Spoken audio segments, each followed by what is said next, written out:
and welcome to Dee Talk Live, Love Talk Mondays. Hope everybody is doing really, really well, and we're really excited to the start of the week and what will happen this week. It's a big week. We're nearly at the end of January as well, which is quite crazy. And hey guys, how are you? How is everybody? We're all really, really well, and we're feeling amazing to start another dynamic week. Tonight's Dee Talk, Love Talk, was something that we had spoken about in regards to another topic that we did in regards to cheating. But this one is somewhat a little different because it's more about your happiness. And it's more about what we create around our relationship and our surroundings. I'm going to start laughing because I thought of something. About our surroundings. Oh my God, I can't say that word. What's going on? In order to create such a magnificent sort of foundation with your partner. So it has to do with the fact that, you know, when you're in a relationship, not only should you be happy, but your relationship should be successful as well.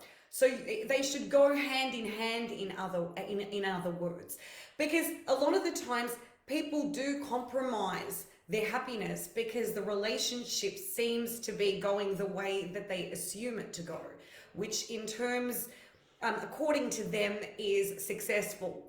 So that's why we created the question, would you compromise your happiness for a successful relationship?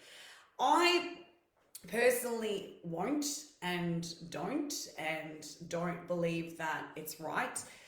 I believe that happiness comes with success. So, you know, the happier you are, the more successful you are. The more positive you are, the more positive your life will become. The more love you have, the more love you create. And they're my analogies because it's really got to do with the way you feel when you're in a relationship and what you both bring to the fore. Okay, so you know, a lot of people do tend to compromise their happiness because they're comfortable. Pardon me. And what I mean by comfortable is in a relationship where there is no connection anymore. I'm so sorry, guys. Yeah, so there is no connection and it's more or less an everyday routine that they have and they're just going with it. So they're going with the flow, which shouldn't be how it should be. So it's more about when you're happy, every facet, every bit of the relationship should have happiness and then that is how it manifests and that's how it creates your relationship to become successful. So I know from an experience, a friend of mine, he wasn't happy for a very long time with his partner. But I recently found out that, and I heard, he kept on saying to me, I'm not happy, you know, in every aspect, you know, sexually, mentally, cognitively speaking, you know, emotionally, physically. We're going to get into all of these things right now. He wasn't happy. And then I found out from his cousin that, because I hadn't spoken to him for a very long time and I had bumped into his cousin literally on the weekend, and it's crazy how we're actually talking about this today. And I have found out that he got his partner pregnant, thinking that, you know, something like that, which is a massive, massive step to take in your life, is going to help the relationship. And I know many people have tried in the past as well by, having a baby or a child and thinking that it's going to, save your relationship. I'm sorry to break it to you, it's not. What's really going to help your relationship and save your relationship is you. You need to work at it first. I'm not saying that, you shouldn't compromise. There should be compromises, but not to the point where it's completely about that. There should be a point where you come to a specific a choice where you realize and you determine whether or not you do want to go ahead and take the next step. But in regards to being with someone, it's a huge step. Any relationship is. And bringing a baby into the world, that's huge. You don't just do that. It's a responsibility. You're putting this child, in a home with two people that don't necessarily mix well, and are not happy. That's how broken marriages happen. And, later on, that's how underlying issues and situations with children come into context, from people not really working on these things. So you can work on your relationships, but if it comes to the point where it doesn't work anymore, why put yourself in that predicament, in that situation? Why compromise that happiness when you can actually move on? And you're helping that person as well as helping yourself, because it's not the person you're supposed to be with, obviously, because it's not working out. And then you're stopping that person and you're stopping yourself from actually finding that person that will complete you, that will be that person that will be perfect for you. Because so many people are scared. They don't want to go out of their comfort zones.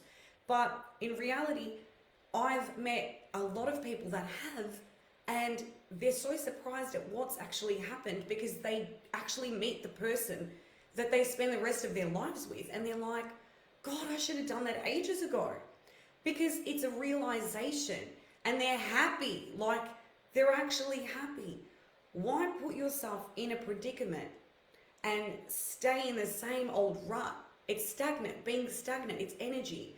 It's an example that I can give actually is when you keep on staying in a situation, in a life situation of your own, and not making the effort and not changing your life for the better because you're comfortable with it. Because so many of us are so scared of change. I know I was really scared of change, but now I stare change in the eyes and I'm like, bring it, let's do this, because it doesn't make me stagnant. It creates new things and ideas and opportunities in my life, because we have to change. I'm not the person I was 7 years ago. I'm not the person I was when I was growing up. But I am the same person in terms of my identity. And that's how it's grown. And that's how I've evolved to become this person that I am, So changing somewhat. And that's what people are scared of.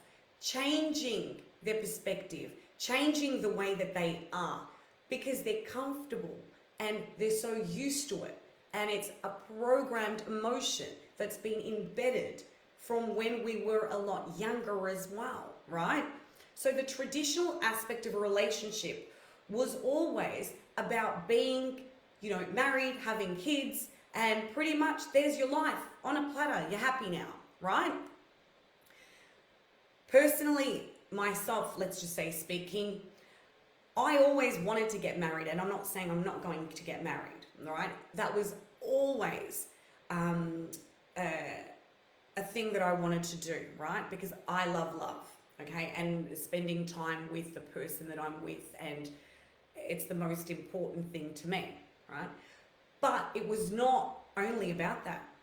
I was always career driven. I had aspirations, I had dreams, I had things that I needed to complete because it was part of my life journey. That's why I chose to do what I'm doing now. Even so, these little ideas and these little bits of creativity that were around while I was with my partner, they were always in the plan of creating a successful business in order for me to create some sort of foundation for later, for my kids, a legacy to leave them, for something that they would be proud of their mother about. You know, it was a family foundation. It wasn't only your traditional, I'm going to get married and I'm going to, have kids and that's about it. And you know what? There's nothing wrong with that either. If that's what you want to do, you go ahead and do that. Everybody is independently given the right to do what they adhere to do in their life and want to do in their life. Mine is a bit more crazy, and a lot of people know this. I'm the type of person where my tenacity is beyond a joke. My drive is out of this world, and my passion for life is the zest that creates my business to dynamically push this message forward, because this was always something that had the biggest space in my heart to actually help and give back. Because for me, my life was not only about doing something, it was about doing something that would benefit the people that I was around and society and making a difference. And that's why in a relationship, if your partner or if you yourself is not happy, you're able to somewhat try and make it work. And if they don't support your decisions or support the things that you want, obviously, why would you compromise your happiness just because you feel as though it's a successful relationship? Because it works like clockwork, or because it's something that you're so accustomed to? Does it give you the drive? Does it give you goosebumps? Does it give you the determination to keep on going? Every time you're in a relationship or while you're in that relationship, does it do things to that brings your soul to the forefront of, you being so happy and just enlightened? And that's what relationships should be about making you crazy, about making you happy, about forming some sort of partnership that really, not only brings out the happiness, but creates that successful foundation between the both of you, and that's why I wouldn't compromise. That's why I wouldn't just, say yes to someone or be in that type of position, And as I've said before, people just do it because they think they can, work it in different ways. So other people try different ways in order to help and save the relationship. I know, obviously, the story that I just said, I don't believe that's the right way of helping a relationship strive and survive. It takes two to tango, we know this, and that's where both of you have to be communicative towards the relationship and say, hey, you know what? I'm not happy. I understand that, we're so used to each other. But where did the energy go? Where did the excitement go? Where did, the positivity go? It's so mundane. It's so normal. It's so boring. It's not lively anymore. It doesn't bring out the best in me anymore. It brings out just the norm. It just brings out what I'm used to. So these are the types of things we really need to work on in relationships. Try and salvage something if you can. If not, do not be scared to move on, because you know what? Better things are bound to happen. As they say, when one door closes, the other one consistently opens. Even if it's a bit hard to open at first, it eventually gets there. And that's how we're able to create such a magnificent life for ourselves, by helping not only ourselves romantically, but emotionally, mentally, spiritually, on an abundant level in our lives. So, yeah. So for me, I believe that you can have both. And that's what I want as well. Thank you again for joining me tonight on Dee Love Talk Mondays. You guys are amazing. Thank you for all your hellos on there and your beautiful feedback consistently every week. We have a massive controversial topic this Thursday, so please stay tuned. It is huge, and it's obviously what Dee Thinks stands for, but it's in a context where a lot of research has been done, and there are a lot of people from overseas that have written in, and we have got so much information to go through. It's going to be mind-blowing, and it's going to bring up a lot of realization in a lot of people, I believe. So it's going to be great. If you haven't gone onto our website, please go and have a look. We've updated a couple of things. We've also got a YouTube channel, so please subscribe. Please support me. I am really grateful and humble for everything you guys do. And what else was I going to say? I was going to say something else now, and I'm forgetting. Yes, so the YouTube channel is amazing. And there are new updates coming up in regards to the lives, which I will talk about soon. Just at the moment, with everything that's going on in our world, there's a little going on. So, yes, everything will come to port. So please join me on Dee Talk Live Thursday for that beautiful, controversial, epic topic that we will be talking about. Thank you again to everybody for joining me. Love you guys. Namaste. Have a beautiful night, everybody.